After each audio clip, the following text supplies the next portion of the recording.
एहतजाज का ऐलान कर दिया गया है। पेट्रोलियम डीलर्स एसोसिएशन का 22 जुलाई से पेट्रोल पंप्स बंद करने का ऐलान। कफील अहमद हमारे साथ मौजूद हैं। कफील, बताइएगा क्या मुतालबात हैं इनके?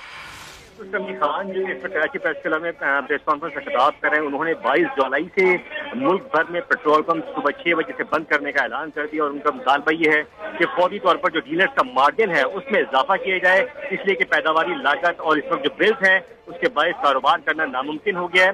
और उन्होंने कहा कि दूसरा उन्होंने इल्जाम आयद किया कि हुकूमती सरपरस्ती के अंदर जो इथेनॉल डीजल है उसकी स्मगलिंग जारी है, उसको फौरी ना रोका गया तो हमारा कारोबार जो है वो तबाह हो जाएगा। उनका कहना यह था कि 9-10 मुहर्रम हराम को हड़ताल नहीं की जाएगी, ताहम ये जो हड़ताल होगी अगर मुतालबात पूरे ना हुए, अगर मार्जिन में इजाफा ना किया गया तो ये हड़ताल गैर मुअय्यना मुद्दत के लिए जो है वो जारी रहेगी और तकरीबन 12,000 से ज्यादा जो है वो आउटलेट्स हैं इनके जो मुकम्मल तौर पर बंद हो जाएंगे। और यकीनन अगर ये मुतालबात पूरे ना हुए तो मुल्क भर में एक और बहरान का खदशा होगा जो इस वक्त जो है वो हफ्ते से जारी होने का इम्कान है। ठीक है कफील, बहुत शुक्रिया आपका। खबरों का सिलसिला जारी है, अभी वक्त हुआ एक ब्रेक का और ब्रेक के बाद देखिए।